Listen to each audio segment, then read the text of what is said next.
Saudara pendengar di segenap penjuru tanah air, selamat bergabung dengan Lumen Indonesia. Lumen Indonesia siap melayani Anda setiap hari.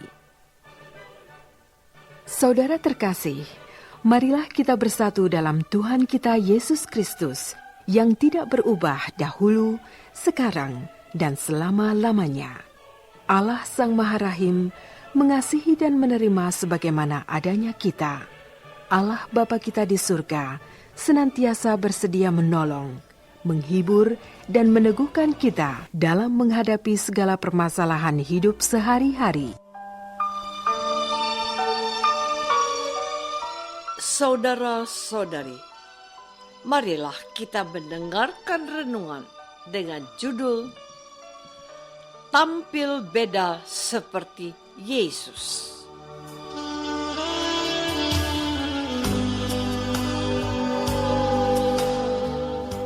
Yang berdasarkan pada Injil Matius bab 5 ayat 20.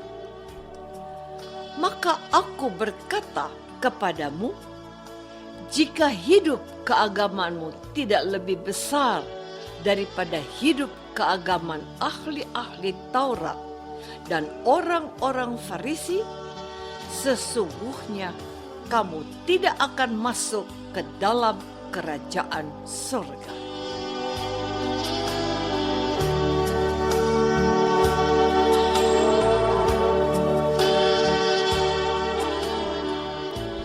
Dalam nama Bapa dan Putra dan Roh Kudus.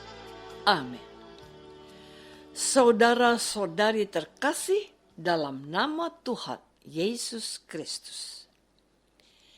Inilah yang seharusnya digemakan dalam hati setiap orang Kristen yang menerima anugerah dari Allah untuk percaya kepada Yesus sebagai Tuhan dan Juru Selamatnya.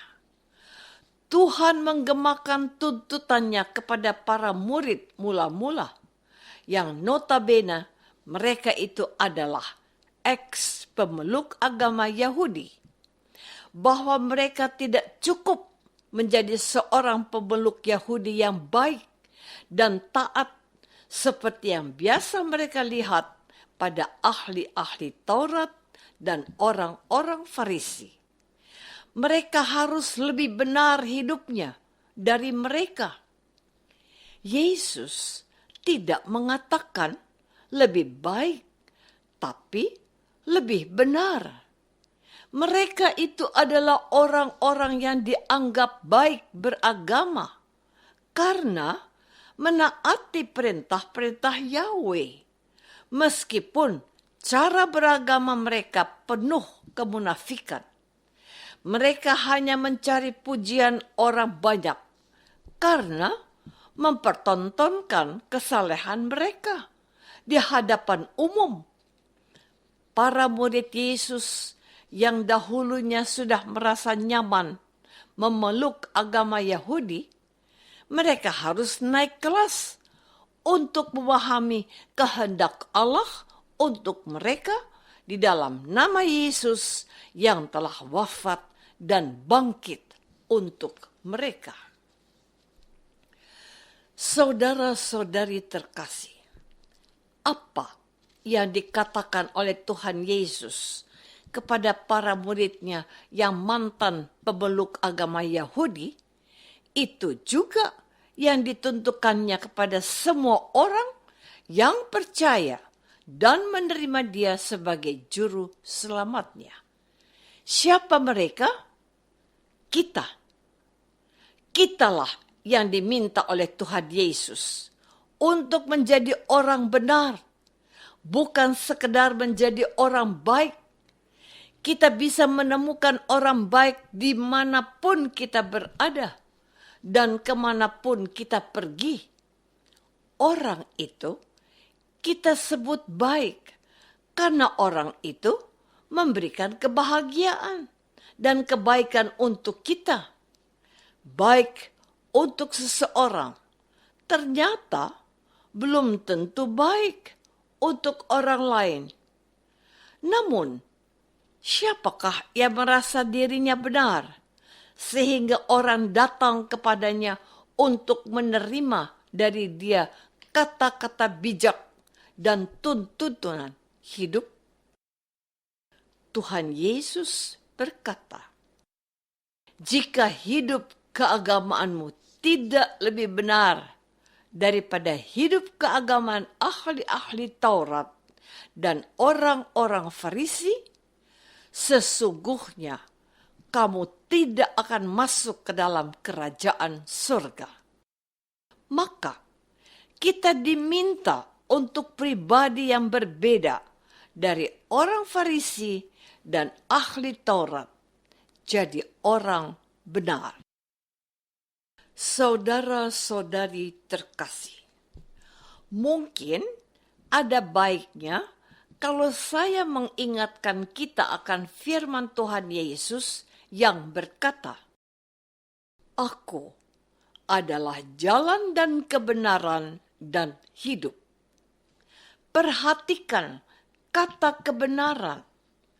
Tuhan Yesus tidak mengatakan, "Aku adalah kebaikan." Namun, itu tidak mengurangi sifat dirinya sebagai Allah, bahwa dia adalah Allah yang maha baik. Sebab dia memiliki semua anugerah yang tersedia secara melimpah dan diberikannya kepada kita dengan penuh kasih. Namun, kita tidak memiliki kebaikan yang sempurna seperti Allah punyai. Kita memiliki kebaikan secara terbatas.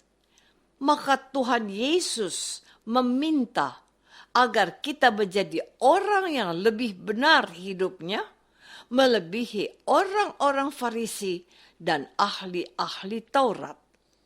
Seperti apa itu? Seperti Yesus. Jawaban singkatnya, seperti Yesus, kita harus mendengarkan apa yang menjadi kehendak Allah. Mungkin Anda bertanya, kehendak Allah yang mana?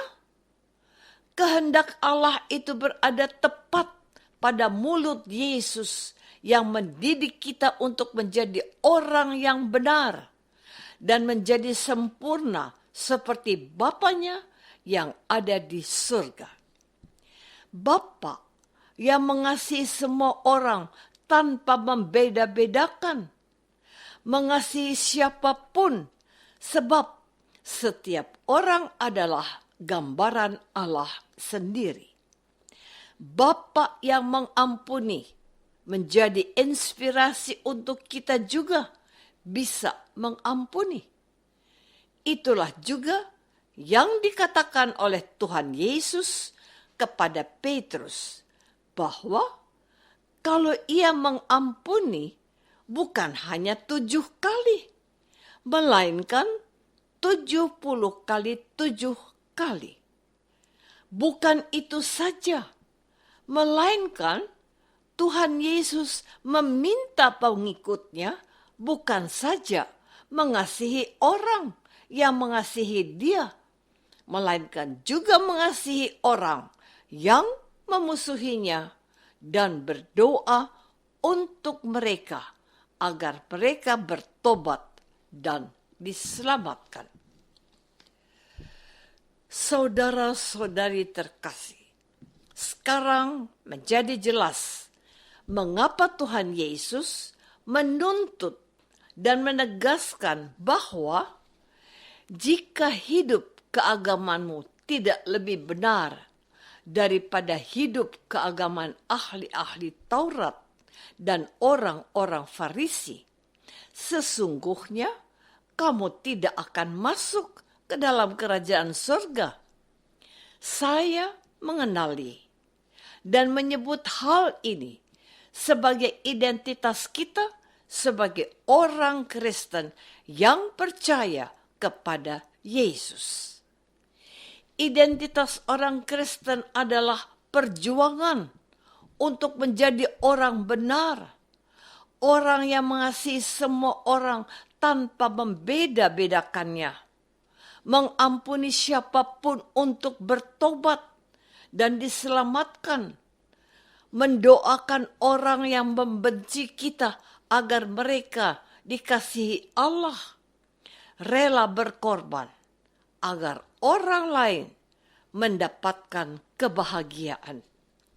Maka saya berpikir, tepatlah kata Yesus bahwa kita harus menghidupi keagamaan kita lebih benar dari orang-orang Farisi dan ahli-ahli Taurat.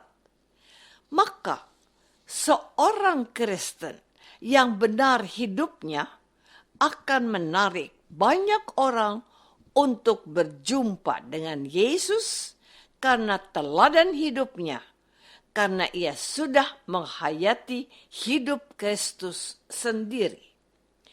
Marilah kita menghadirkan wajah Kristus dalam hidup kita setiap hari.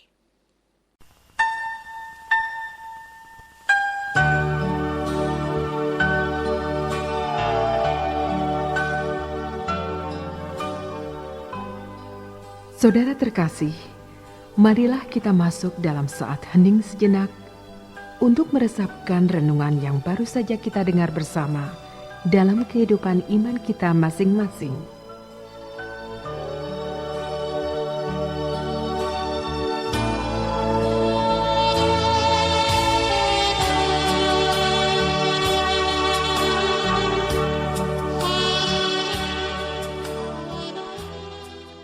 Apakah aku bangga menjadi pengikut Yesus karena menjadi inspirasi bagi orang lain?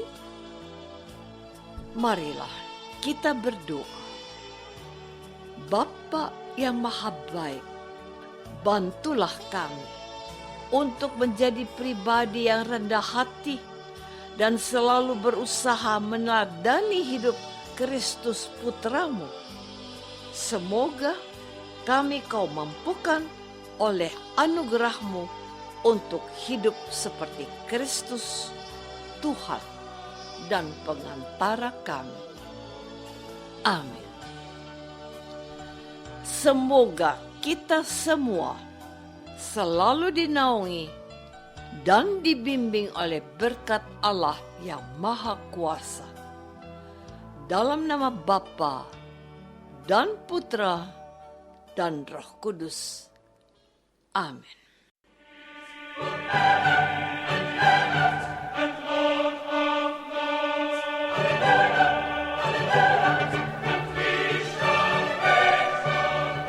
Dengan penuh kasih dan sukacita, Lumen Indonesia mengundang saudara-saudara seiman di segenap penjuru tanah air.